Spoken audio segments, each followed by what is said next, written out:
안녕하세요. 중서민의 내 집 마련에 도움이 되는 부동산 정보를 제공해드리는 낭만부동산입니다. 재개발 재건축을 바라보고 있는 조합원들 정말 희망에 부풀어 있죠. 근데 그 희망을 눈물로다가 만들고 피눈물을 흘리게 하는 것이 있습니다. 바로 공공기여의 덫입니다. 이것은 공공기여가 잘못된 것이 아니라 공공기여에 대한 조합원들이 잘못 가지고 있는 생각들 때문에 결국은 부메랑이 되어서 조합원들에게 피눈물을 흘리게 하기 때문에 그렇습니다. 조합원들에게 피눈물을 흘리는 공공기여의 덫을 보면 실질적으로 용적률 상향이라는 것에 달콤한 꿀로다가 다가오죠. 근데 이것을 잘못 먹으면 정말로 독이 된다는 사실을 조합원들은 모르기 때문에 무조건 꿀이라고 생각하는 그 착각 속에서 만든 공공기여의 덫에 빠져들기 때문에 그렇습니다. 많은 재개발 재건축 사업을 하는 곳에서 보면 전문가라고 얘기하는 사람들 뿐만이 아니라 조합원, 그 다음에 정비업체 등을 통해서 들어보면 용적률 상향은 조합원들의 이익을 위해서 반드시 해야 된다라고 생각들을 하고 있다는 것이죠. 왜 재개발 재건축은 용적률 상향에 목을 맬까요? 여러분들도 많은 사람들이 이야기했고 그것이 당연하다라고 생각하는 것들을 한번 지금부터 이야기를 해보죠. 용적률 상향은 신축 세대수를 증가시킨다. 이것에 대해서 누구도 반발하는 사람은 없습니다. 반대하는 사람들도 없고요. 용적률 상향을 해서 신축 세대수가 증가를 하면 그 세대수 증가한 만큼의 일반 분양이 많아지기 때문에 이익이 커질 수밖에 없는 구조라는 것. 누구나가 다 알고 있는 상식적인 것이죠. 그러니까 당연히 재개발 재건축은 용적률 상향을 시켜서 신축 세대수를 증가시키고 그리고 일반 분양이 많아지기 때문에 그거에 따라서 이익이 커질 거라고 이야기를 합니다. 그리고 그 이익이 커진다면 결국은 조합원들에게 이익이 돌아오기 때문에 조합원들이 분담해야 되는 추가 분담금이 줄어들 것이다라고 이야기를 합니다. 이것이 바로 용적률 상향은 조합원 이익이라는 공식을 가져가기 때문에 이 용적률 상향을 하기 위해서는 공공기여를 해야 된다. 그래야 공공기여를 해야 용적률에 대한 인센티브를 받아서 용적률 상향해서 신축 세대수를 늘리고 그리고 조합원 분담금을 줄여서 조합원들에게 이익이 온다라고 이야기를 합니다. 근데 우리가 과연 용적률 상향을 하는 것이 공공기여를 늘려서 해야 되는 것이 조합원들에게 정말로 꿀이 될까요? 이것을 낭만부동산이 재개발 재건축구역의 사업 분석을 통해서 사업성을 보고 그 다음에 투자자들에게 저평가 고평가된 것을 이야기하면서 항상 의문시 되었고 그것을 정말 저렇게 해야 되는가라는 것에 대해서 이야기를 하지만 그것에 귀를 기울이는 사람은 사실 별로 없습니다. 과연 공공기여, 그렇게 공공기여를 하면 그 공공기여한 국가에서는 얼마 주고 사가는 걸까요?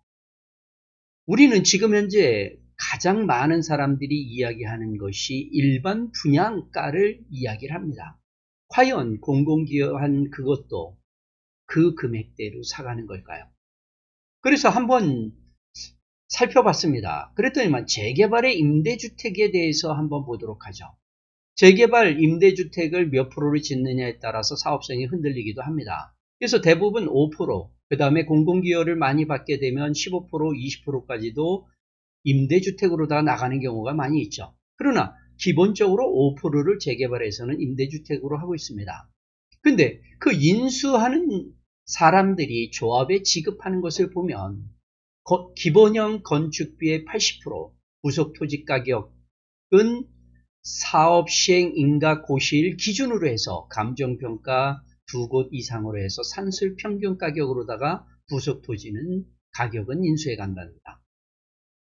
즉 일반 분양하는 그 시점이 아니라 사업 시행 인가난 거죠. 그 이후에도 관리 처분과 착공까지의 시간은 꽤 많이 걸리고 있습니다. 그만큼 시간이 지나면서 분명히 토지 가격은 상승함에도 불구하고 부속 토지 가격은 사업시행 고시 인가일 고시일 기준으로다가 간다라는 거죠.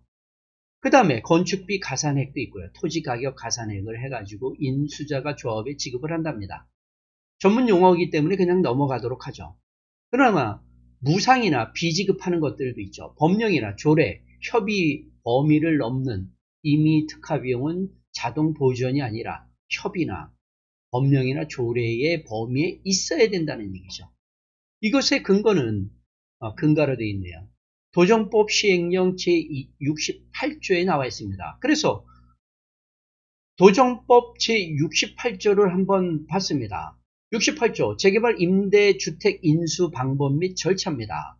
그래서 법 79조 5항에 따라 조합이 재개발 사업의 시행으로 건설된 임대주택의 인수를 요청하는 경우 시도지사 또는 시장군수 구청장이 우선하여 매수하여야 되며 그 외에는 문제가 된다면 국토부 교통부 장관이 토지주택공사 등을 인수자로 지정할 것을 요청할 수 있다라. 이것은 중요한 게 아니죠. 인수가격입니다. 이 항에 보면 재개발 임대주택의 인수가격은 다음 각 호의 금액 또는 가격을 합한 금액으로 하며 제2호에 따른 부속 토지의 가격은 사업시행 계획인가 고시가 있는 날을 기준으로 감정평가 법인 등 둘 이상이 평가한 금액을 산술 평균한 금액으로 한다. 주택법에 따라서 건축비 이하 2조에서 기본형 건축비를 한다에 80%에 해당하는 금액으로 인수한다고 되어 있죠. 부속 토지의 가격은 어떻고 이러한 것들이 여기 68조에 되어 있습니다. 그러니까 결국은 우리가 여기서 본다면 토지 가격은 사업시행 계획 인가 고시일 기준으로 해서 일반 분양하는 시점이 아닌 그 이전에 몇 년 전의 토지 가격, 그 다음에 건축비는 100%가 아니라 80%에 준답니다. 그러니까 적정한 금액으로 인수해 가지 않는다라는 표현이죠. 그러면 재건축에 대한 것들을 한번 볼까요? 재건축 법적 상한 용적률 완화분에 대한 국민주택 규모 주택은 공공건설 임대주택 표준 건축비로 다 준답니다. 도정법에 55조로 나와 있습니다. 그래서 도정법 55조를 보면 국민주택 규모의 주택의 공급 및 인수해가지고 제1항에 보면 국민주택 규모의 공급 가격은 공공주택특별법 제50조 4에 따라 국토교통부 장관이 고시하는 공공건설 임대주택의 표준 건축비로 한답니다. 근데 재건축 사업에서 이 공공건설 임대주택의 표준 건축비로다가 건물을 짓지 않죠. 아파트를 그렇게 짓지 않습니다. 그러니까 이미 공공건설 임대주택의 표준 건축비는 지금 재건축 사업을 하는 데 있어서의 건축비보다 월등하게 낮은 금액으로다가 하고 그 다음에 부속 토지는 인수자에게 기부 체납한답니다. 단 한 푼도 받지 않고 기부 체납한다는 얘기죠. 그 다음에 제2항에도 불구하고 사항 단서에 따른 임대주택의 인수자는 임대 의무 기간에 따라서 감정평가 금액의 100분의 50 이하의 범위에서 대통령이 정하는 가격으로 부속 토지를 인수하여야 된다. 그러니까 결국은 임대주택 같은 경우는 토지 가격도 50%밖에 안 해준다라는 뜻이죠. 그래서 이러한 법은 우리가 전문적인 용어이기 때문에 잘 모르겠지만 이것을 한 줄로다가 요약을 해서 본다면 재개발이면 정부나 지자체, LH 같은 인수자가 건축비, 토지비, 허용 가산 항목을 지급하는 구조로 가능한데 결국은 여기에 건축비의 80%밖에 안 해준다라는 거. 이런 것이죠. 그러니까 제값 주고 재개발은 사가지 않는다는 뜻입니다. 그 다음에 재건축 같은 경우는 건축비는 임대주택에 대한 걸로다가 해서 기준으로 해서 건축비는 주고요. 토지비는 기부 체납을 하는데 만약에 부속 토지 같은 경우는 그래도 50%를 해준다라는 거죠. 그러나 토지비는 기부 체납 처리한답니다. 그러니까 얼마 주고 사느냐라고 하면 일반 분양하는 아파트 그 가격대로 사가지 않는다라는 그 뜻을 내포하고 있는 것이죠. 그러니까 많은 사람들은 이렇게 공공기여를 해서 임대 비율로다 해가지고 아파트를 공공기여를 하게 되면 그래도 내가 들어간 돈의 기본적인 그 비용을 다 주고선 사가는 것으로 알고 있지만 실질적으로 이렇게 법에서 정한 것을 보면 내가 들어간 돈과는 상관없이 터무니없는 낮은 가격으로 인수해 간다는 뜻이죠. 그러면 이렇게 그래도 이렇게 해서 기여한 것들을 가져가는 것은 그나마 다행이죠. 그런데 조합원들의 눈물은 더 다른 곳에서 많이 터지고 있다는 겁니다. 지금 현재 제가 재개발 재건축 사업의 사업 분석을 통해서 이렇게 보면 재건축이든 재개발 구역이든 분명히 대지 면적은 원래 면적은 10,000평인데 아파트를 짓는 대지 면적은 어떤 때는 90%로 어떤 때는 80%로 어떤 때는 70%로다가 여러분들에게 소개를 하죠. 그것은 바로 용적률과 맞바꾼 대지 면적이라는 얘기입니다. 쉽게 해서 공공기여를 해서 용적률 인센티브를 받고 싶다면 지금 현재 네가 가지고 있는 땅을 일부는 공공기여로 내놓으라 이거죠. 기부채납. 그래서 대지 면적이 줄어드는 겁니다. 그래서 분명히 지금 재건축 사업을 하고 있는 구역 같은 경우는 내가 지금 현재 가지고 있는 아파트 면적이 10,000평인데 실질적으로 보면 나중에 대지 면적이 9,000평밖에 안 되는 경우가 생기기도 하고요. 그 다음에 재개발 구역 같은 경우는 10,000평인데 실질적으로 아파트를 짓는 면적은 7,000평밖에 또는 8,000평밖에 안 되는 그 이유는 바로 용적률 상한에 따라서 대지 면적을 맞바꾸는 거죠. 기부채납으로. 그 다음에 아까 얘기했던 재감 못 받는 공공기여가 있다는 얘기입니다. 그러니까 이러한 것들 때문에 조합원들은 결국은 사업성에서 많은 불이익을 당하고 있다는 얘기죠. 그럼에도 불구하고 많은 사람들은 용적률을 높게 받으면 신축 세대수가 늘어나고 신축 세대수가 늘어나서 그것을 일반 분양으로 해서 한다면 그만큼 이익이 늘어나기 때문에 조합원들한테 이익이 늘어나서 추가 분담금이 적어서 사업성이 있으니까 충분하게 이것은 재개발 재건축 사업을 해도 된다라고 이야기를 한다는 얘기죠. 그러면 왜 용적률에 따라서 대지 면적이 줄어들까? 이것은 여러분들이 정비 계획을 보면 도로니 공원이니 학교 등 이러한 것들에 대한 것들이 자꾸 나오죠. 그것이 바로 공공기여 부분입니다. 그것을 용적률 상향을 시켜주면서 자기가 원래 가지고 있었던 대지 면적에서 일부 떼어서 도로나 또는 공원으로 또는 학교로다가 해줘야 되는 거죠. 그런데 그 도로, 공원, 학교들도 그냥 주는 것이 아니라 도로, 땅을 주는 게 아니라 땅에다가 도로를 완벽하게 만들어서 기부 체납을 해야 되는 거고요. 공원 같은 경우 공원을 나무도 심고 놀이터나 이러한 기구들이 필요하다면 그러한 기구들까지 다 해서 기부 체납을 해야 된다는 얘기입니다. 학교 등 기부 체납 같은 경우 학교 건물이나 운동장 이러한 시설들을 다 건축한 후에 기부 체납을 해야 되는 거죠. 그래서 도로, 공원, 학교 등으로다가 이렇게 기부 체납을 하게 되면 용적률 상향을 받는 만큼에 따라서 움직인다는 거죠. 그러면 기본 용적률을 10,000평의 대지를 가지고 있는 데서 3종 주거지역으로 해서 기준 용적률 250%를 받는다면 기부 체납 없이 받는다면 25,000평을 건축할 수 있죠. 그러면 우리가 84형을 전용 면적으로 보면 거기 전용 면적이 25평입니다.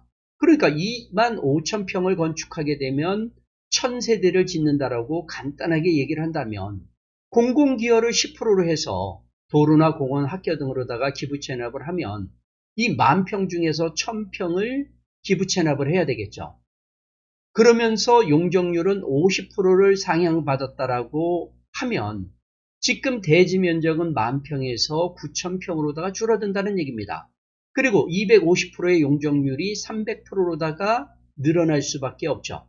이렇게 늘어난다면 결국은 9,000평 대지에다가 300평의 용적률을 해야 되니까 3927에서 27,000평으로다 건축한다는 얘기죠. 근데 많은 사람들이 조합이나 이런 데서 착각하고 있는 것이 300% 용적률을 받으면 내가 최초의 이 10,000평에 300%인 3만 평을 건축한다라고 착각하고 있다는 얘기죠. 실질적으로 대지 면적 줄어든 9,000평에 300%를 용적률을 한다는 얘기죠.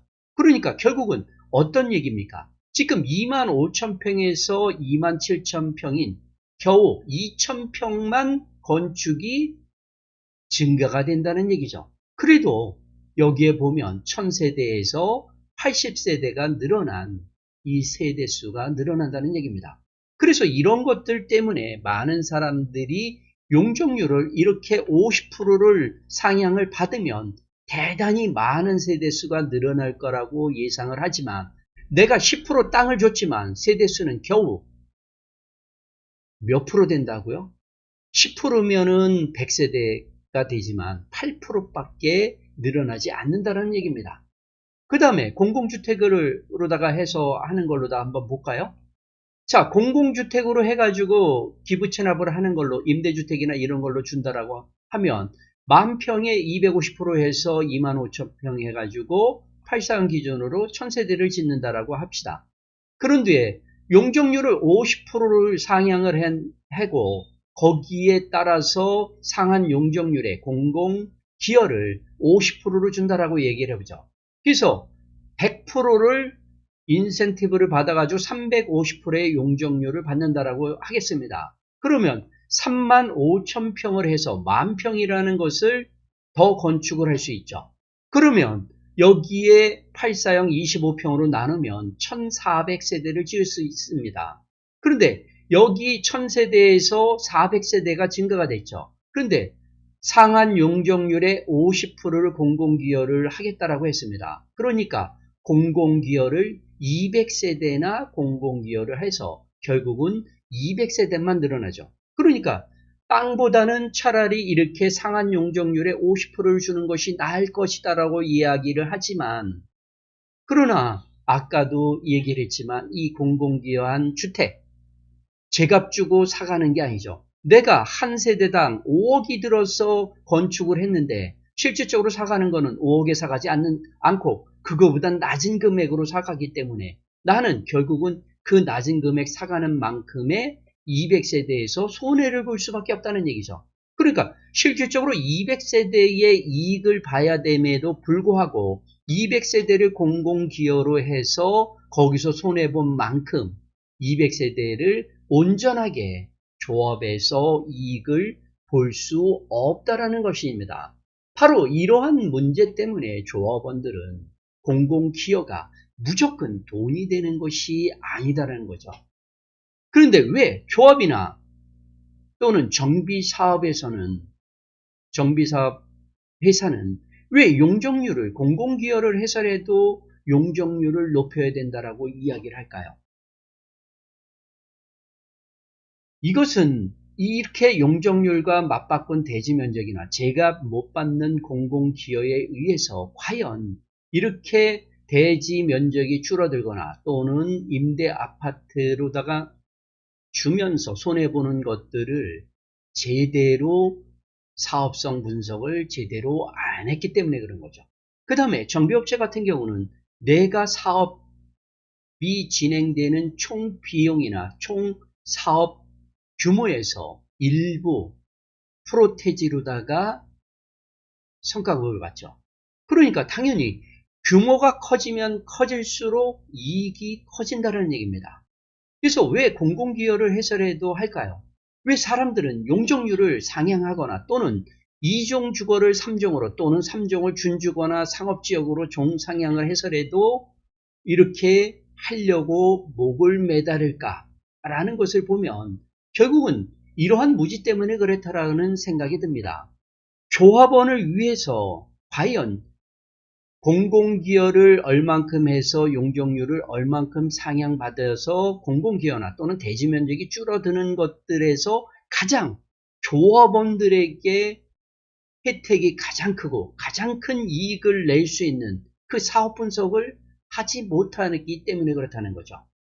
그리고 이런 것을 할 수 있는 능력자인 사람은 그 이익을 보는 것이 그렇게 해서 보는 것이 아니라 규모가 커지면 커질수록 더 많은 이익을 보는 구조기 때문에 굳이 이렇게 조합원들을 위해서 사업성이 얼만큼 좋은지 나쁜지를 굳이 이야기할 필요가 없죠.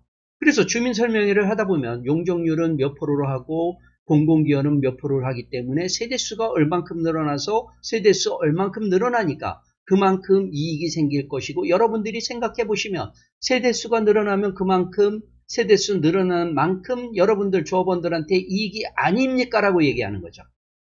그것만 얘기한다는 얘기입니다.